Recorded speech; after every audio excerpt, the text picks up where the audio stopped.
എല്ലാവർക്കും ദേവീസ് കറി വേൾഡിൻ്റെ പുതിയൊരു വീഡിയോയിലേക്ക് സ്വാഗതം. ഇന്ന് നമ്മളിവിടെ ഗോതമ്പ് പൊടിയും പാളയംകോടൻ പഴവും വെച്ചിട്ടാണ് ഈ പലഹാരം ഉണ്ടാക്കുന്നത്. ഓയിലോ ബട്ടറോ നെയ്യോ ഒന്നും ചേർക്കാതെ വളരെ എളുപ്പത്തിൽ നമുക്ക് സ്റ്റീം ചെയ്തെടുക്കാൻ പറ്റുന്ന ഈ പലഹാരം നമുക്ക് എങ്ങനെ ഉണ്ടാക്കുന്നത് നോക്കാം. അതിനായി ഞാൻ നന്നായി പഴുത്ത 2 പാളയംകോടൻ പഴമാണ് എടുത്തിട്ടുള്ളത്.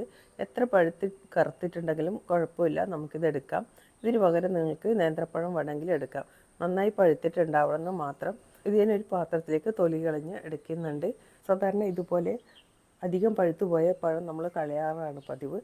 ഇത് വെച്ച് നമുക്ക് വളരെ ടേസ്റ്റിയായ ഈ പലഹാരം ഉണ്ടാക്കിയെടുക്കാം. അതും വളരെ ഈസിയായി തന്നെ നമുക്ക് ഉണ്ടാക്കിയെടുക്കാം. പഴം ഇതുപോലെ ഫോർക്ക് വെച്ച് നന്നായി ഒന്ന് ഉടച്ചെടുക്കണം. മിക്സിയിൽ ഒരിക്കലും അടിക്കരുത്. അപ്പം മിക്സിയിൽ അടിച്ചു കഴിഞ്ഞാൽ ഇതിന് ഇത്രയും ടേസ്റ്റ് ഉണ്ടാവില്ല കേട്ടോ. അപ്പം ഇതാ ഞാൻ നന്നായി തന്നെ ഇതുപോലെ ഫോർക്ക് വെച്ച് അടിച്ച് പതപ്പിച്ചിട്ടുണ്ട്. ഇടയിൽ ഓരോരു തരി ഉണ്ടായാലും കുഴപ്പമൊന്നുമില്ല കേട്ടോ. ഇടയിൽ ഇതുപോലെ കടിക്കാനൊക്കെ കിട്ടുന്നത് ടേസ്റ്റിയാണ്. ഇനി ഇതിലേക്ക് വേണ്ടത് 2 മുട്ടയാണ്. ഈ മുട്ട നമുക്കിതിലേക്ക് പൊട്ടിച്ചൊഴിക്കാം. ഇതും നമ്മൾ ബീറ്റർ വെച്ചിട്ടോ ഒന്നും അടിക്കേണ്ട ആവശ്യമില്ല. നമുക്കിതുപോലെ ഫോർക്ക് വെച്ച് മിക്സ് ചെയ്താൽ മാത്രം മതി. ഇപ്പം മുട്ട നന്നായി മിക്സ് ആയിട്ടുണ്ട്. ഇതിലേക്ക് 1 കപ്പ് ശർക്കര ചീകിയതാണ് കൊടുക്കുന്നുള്ളത്. തരിയൊന്നും ഇല്ലാത്ത ശർക്കര ആയതുകൊണ്ടാണ് ഞാൻ ഡയറക്റ്റ് ചേർത്ത് കൊടുത്തത്. നിങ്ങൾ വേണമെങ്കിൽ ശർക്കര പാനി ഉണ്ടാക്കി അരിച്ചൊഴിക്കുക. അത് കുറച്ച് തണുത്തതിന് ശേഷം വേണം അരിച്ചൊഴിക്കാൻ. ഇനി ഇതിലേക്ക് വേണ്ടത് മോരാണ്. 1/4 കപ്പ് മോരാണ് ഞാനിതിൽ ചേർത്ത് കൊടുത്തിട്ടുള്ളത്. മോര് ചേർത്ത് കൊടുക്കുന്നതുകൊണ്ട് നമ്മുടെ കേക്ക് വളരെ സോഫ്റ്റായി കിട്ടുന്നതായിരിക്കും. തൈരാണ് നിങ്ങളുടെ കയ്യിലുള്ളതെങ്കിൽ മിക്സിയിലൊന്ന് അടിച്ചതിന് ശേഷം വേണം ചേർത്ത് കൊടുക്കാൻ. പിന്നെ വേണ്ടത് 1 ടീസ്പൂൺ വാനില എസൻസ് ആണ്. ഇത് മുട്ടയുടെ മണമൊക്കെ ഒന്ന് പോകാൻ വേണ്ടി സഹായിക്കും. പിന്നെ ഞാൻ കുറച്ച് ഇതിലേക്ക് ഡ്രൈ ഫ്രൂട്ട്സ് ചേർത്ത് കൊടുക്കുന്നുണ്ട്. കുറച്ച് ടൂട്ടി ഫ്രൂട്ടിയും കൂടി അതിൻ്റെ കൂടെ ചേർക്കുന്നുണ്ട്. ഇതിൽ ഇന്ന് ഡ്രൈ ഫ്രൂട്ട്സെന്നോ നട്ട്സെന്നോ ഒന്നും നിർബന്ധമില്ല. നമ്മുടെ കയ്യിലുണ്ടെങ്കിൽ ഉള്ളത് ചേർത്ത് കൊടുത്താൽ മതി, ഇല്ലെങ്കിൽ ചേർക്കണം നിർബന്ധമില്ല. ഇപ്പോൾ ഇതെല്ലാം കൂടി നന്നായി മിക്സ് ചെയ്തിട്ടുണ്ട്. ഇനി നമുക്ക് ഈ കേക്ക് ഉണ്ടാക്കാൻ വേണ്ടി ഒരു പാത്രത്തിലേക്ക് ഇതുപോലെ ഓയിൽ ബ്രഷ് ചെയ്യുന്നുണ്ട്. ഞാനൊരു സിലിക്കോൺ മൗൾഡാണ് ഇവിടെ എടുത്തിട്ടുള്ളത്. നിങ്ങൾക്ക് കേക്ക് ടിൻ ഉണ്ടെങ്കിൽ അത് എടുക്കാം. പിന്നെ ഇതിലേക്ക് ഞാൻ കുറച്ച് ഗോതമ്പ് പൊടി ഒന്ന് ഡസ്റ്റ് ചെയ്യുന്നുണ്ട്. അപ്പോൾ ഇതിൽ ഒട്ടിപ്പിടിക്കാതിരിക്കാൻ വേണ്ടിയാണ്. നിങ്ങൾ ഇതുപോലെ തന്നെ മറ്റേ കേക്ക് ടിന്നാണെങ്കിൽ അതിലും ചെയ്തെടുത്താൽ മതി. ഇനി നമ്മൾക്ക് ഈ കൂട്ടിലേക്ക് ഗോതമ്പ് പൊടിയാണ് ചേർത്ത് കൊടുക്കേണ്ടത്. 1 കപ്പ് ഗോതമ്പ് പൊടിയാണ് എടുത്തിട്ടുള്ളത്. ഇനി ഇതിലേക്ക് ചേർത്ത് കൊടുക്കേണ്ടത് 1 ടീസ്പൂൺ ബേക്കിംഗ് പൗഡറും 1/4 ടീസ്പൂൺ ബേക്കിംഗ് സോഡയും 1/4 ടീസ്പൂൺ സിനമൺ പൗഡറുമാണ്. അതായത് നമ്മൾ കറുകപ്പട്ട ഉണ്ടല്ലോ, അത് പൊടിച്ചെടുത്തത്. ഞാനിത് വീട്ടിൽ പൊടിച്ചെടുത്താണ്, ഇപ്പോൾ വാങ്ങിക്കാനും കിട്ടുന്നുണ്ട്. പിന്നെ 1 പിഞ്ച് ഉപ്പും കൂടി ചേർത്ത് കൊടുക്കുന്നുണ്ട്. ഈ മധുരമൊക്കെ ഒന്ന് ബാലൻസ് ചെയ്യാൻ വേണ്ടിയാണ്. സിനമൺ പൗഡർ നിങ്ങൾ ഒഴിവാക്കരുത് കേട്ടോ, നല്ലൊരു ഫ്ലേവറാണ് ഇത് ചേർത്ത് കഴിഞ്ഞാൽ. ഇനി ഇതെല്ലാം കൂടി നമുക്കതൊന്ന് അരിച്ചെടുക്കാം. ഇതേപോലെ നമ്മളൊരു സ്പൂൺ വെച്ച് നന്നായി ഒന്ന് തട്ടി കൊടുത്താൽ മതി. പെട്ടെന്ന് തന്നെ നമുക്ക് അരിച്ചെടുക്കാൻ പറ്റും.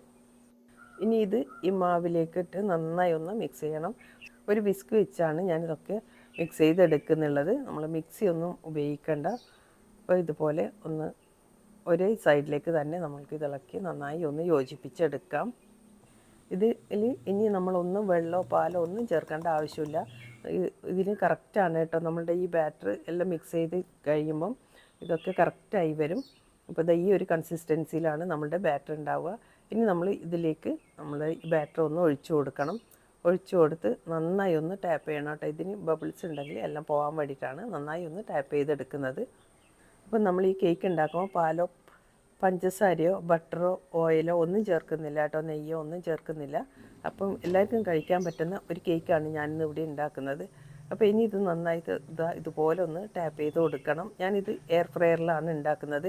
എയർ ഫ്രയർ ഞാൻ പ്രീ ഹീറ്റ് ചെയ്യാൻ വെച്ചിട്ടുണ്ട്. നിങ്ങൾ പാത്രത്തിലാണ് ഉണ്ടാക്കുന്നതെങ്കിൽ പാത്രം ഹൈ ഫ്ലെയിമിൽ ഒരു 5 മിനിറ്റ് ചൂടാക്കിയതിന് ശേഷം ഒരു 35 മിനിറ്റ് ലോ ഫ്ലെയിമിൽ വേവിച്ചെടുത്താൽ മതി. ഇടയ്ക്കൊന്ന് തുറന്നു നോക്കിയാൽ മതി. അല്ലെങ്കിൽ ഓവനിലാണെങ്കിലും ഇതുപോലെ ചെയ്താൽ മതി. ഞാനിവിടെ 180 ഡിഗ്രിയിൽ 35 മിനിറ്റ് വെച്ചിട്ടുണ്ട് കേട്ടോ. അപ്പം അത് കഴിയുമ്പോൾ നമുക്ക് ഇടയ്ക്കൊന്ന് തുറന്നു നോക്കി ചെക്ക് ചെയ്താൽ മാത്രം മതി. ഞാൻ ഇടയ്ക്കൊന്ന് ചെക്ക് ചെയ്തിരുന്നു, വേവാത്തതുകൊണ്ട് വീണ്ടും ഒന്നുകൂടി വേവിച്ചെടുത്തതാണ്. ഞാൻ ഓഫ് ചെയ്തതിന് ശേഷം നന്നായി തണുത്തിട്ടുണ്ട്. നന്നായി തണുത്തതിന് ശേഷം മാത്രം വേണം നമ്മളിത് പ്രീ മോൾഡ് ചെയ്യാൻ. ഇനി നമ്മുടെ ഇഷ്ടത്തിനനുസരിച്ച് നമുക്കിത് കട്ട് ചെയ്തെടുക്കാം. നിങ്ങൾക്ക് കണ്ടാൽ തന്നെ അറിയാം ഇത് വളരെ സോഫ്റ്റാണ്. ഇത്രയും സോഫ്റ്റായിട്ട് നമ്മൾ പാലോ നെയ്യോ ഒന്നും ചേർക്കാതെ ഉണ്ടാക്കിയെടുത്തതാണ്. അപ്പോൾ പഞ്ചസാര കഴിക്കാത്തവർക്ക് കൂടി ഇതുപോലെ ഉണ്ടാക്കിയെടുക്കാം. നമ്മൾ ശർക്കര വെച്ചിട്ടാണല്ലോ ഇത് ഉണ്ടാക്കിയെടുത്തത്. ഇതിൻ്റെ അളവൊക്കെ കൃത്യമാണ് കേട്ടോ, മധുരമൊക്കെ കറക്റ്റാണ്.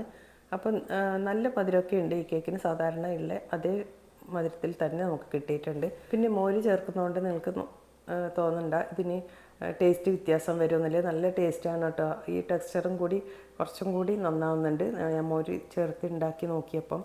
ഇനി നമുക്ക് ഇഷ്ടമുള്ള ഷേപ്പിൽ മുറിച്ച് ഇത് സെർവ് ചെയ്യാം. അപ്പോൾ നിങ്ങൾക്ക് എൻ്റെ വീഡിയോ ഇഷ്ടമായെന്ന് കരുതുന്നു. ഇഷ്ടമായിട്ടുണ്ടെങ്കിൽ ഇതുവരെ സബ്സ്ക്രൈബ് ചെയ്യാതെയാണ് കാണുന്നതെങ്കിൽ സബ്സ്ക്രൈബ് ചെയ്ത് ഒന്ന് സപ്പോർട്ട് ചെയ്യണേ. അപ്പോൾ ഈ വീഡിയോയെക്കുറിച്ച് നിങ്ങളുടെ അഭിപ്രായം എന്തായാലും ഒന്ന് കമൻറ്റ് ചെയ്യാനും ലൈക്ക് ചെയ്യാനും മറക്കല്ലേ. Thank you for watching.